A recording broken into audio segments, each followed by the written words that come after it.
My name is Sarat Mohanty. I am the Global Head of Trade and Supply Chain Finance Client Implementation at Standard Chartered Bank.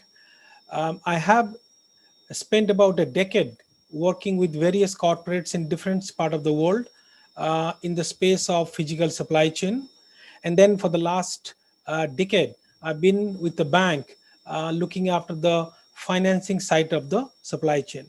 So to summarize, I have a good balanced view of both the physical supply chain as well as on the financing side of the supply chain.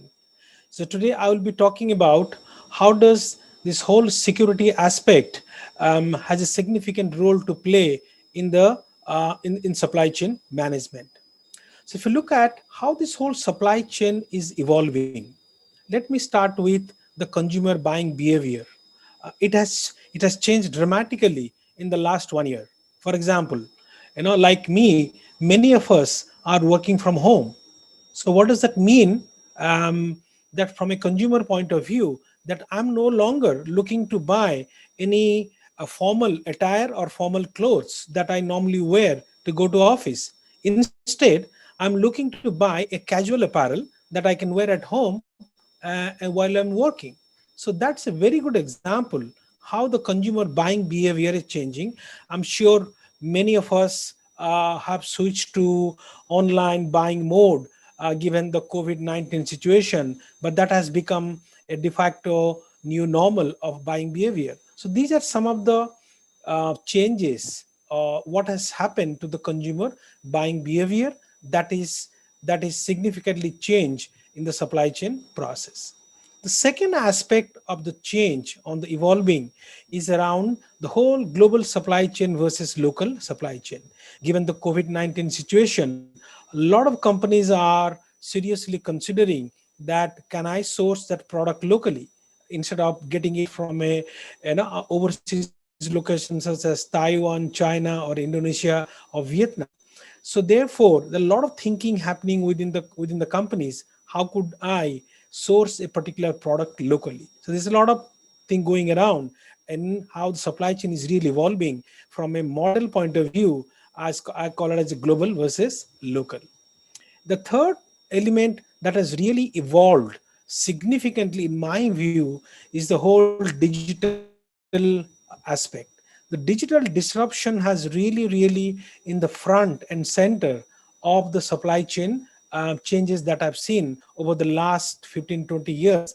And what I've seen in the last 1 year, it is just overwhelming. Things like the appetite to adapt, considering the ML aspect, how we can adapt that within the organization. So those digital disruption was also making a big wave in terms of the supply chain industry. Now let's look at, while this evolving supply chain is good, because change is always good from an industry point of view. So what does that mean from a challenges? So it has its own challenges. If you look at the same example I gave, consumer buying behavior is changing. So what does that mean? It is posing a massive challenge for all the supply chain managers to secure the on time in full for their customers. For example, am I receiving the raw material that the supplier has committed to deliver? Answer is probably no. There is a delay for various reasons, because of the COVID-19 situations, because of the delay on the transportation, logistics, shipping industry, etc., etc.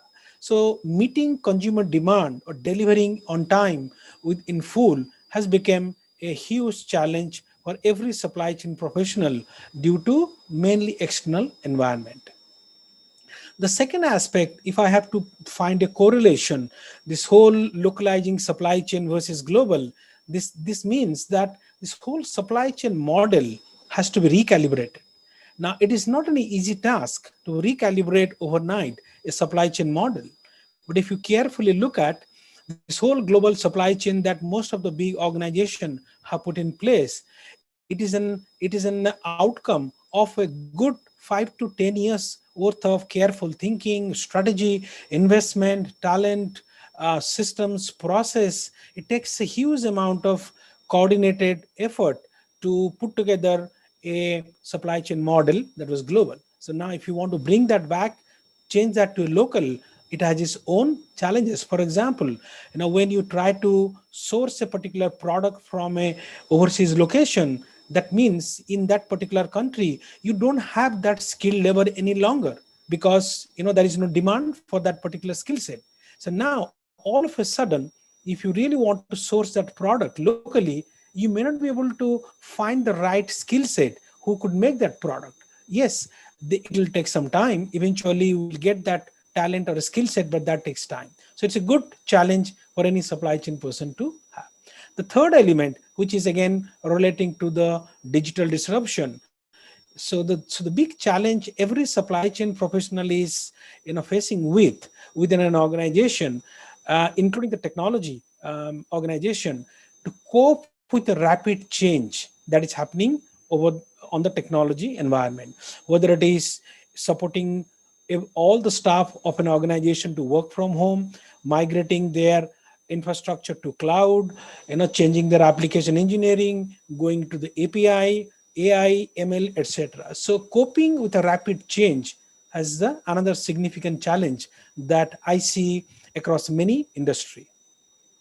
So now coming back, having looked at how the supply chain is evolved and what are the interesting challenges the industry is faced with, these are some of the my own personal view how supply chain organization can really create a robust, secure supply chain ecosystem, both from a financial security point of view and as well as technology security point of view. So let me look at first the security as a topic. To me, it's a very strategic part of any organization. You just cannot take security lightly and then say that, look, what, I don't have the right security in place to make sure that the cyber security or the AML part of it or the hacking or the phishing, all those things needs to be tackled at a strategic level, which means there has to be enough planning and execution needs to happen as a top to down in an organization. If you do not have the senior management's buy-in and support behind security, I don't think it is possible to implement a robust security framework within an organization. The next piece comes as a financial security. While many people are busy with addressing the technology security, the whole supply chain evolving COVID-19 has posed a massive financial security for a lot of organizations. Both, for example, a company which has enjoyed a good accounts receivable from some of their customers, but things have changed in the last 1 year. So therefore, most organizations now are looking around a supply chain finance, working with a bank and their financial institution across end-to-end supply chain ecosystem. So you need to be looking at your supplier. If they have a working capital issue, then you work with your bank to make sure that your supplier's working capital issue is resolved. Same, if your buyer or your distributor or your customers have a cash flow problem, then you work with your bank to make sure that your customers or distributors finance problem also is addressed.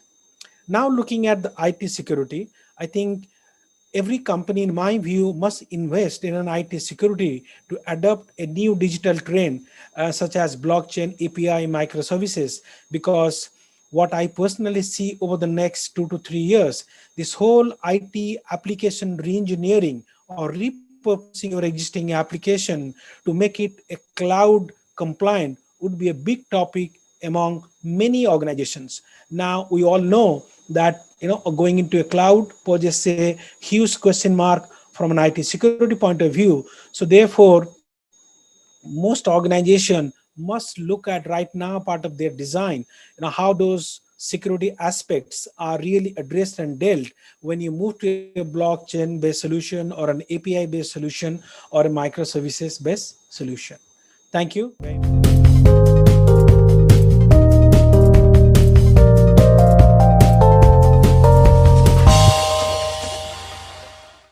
For more updates from CXO TV, please like and subscribe to our channel.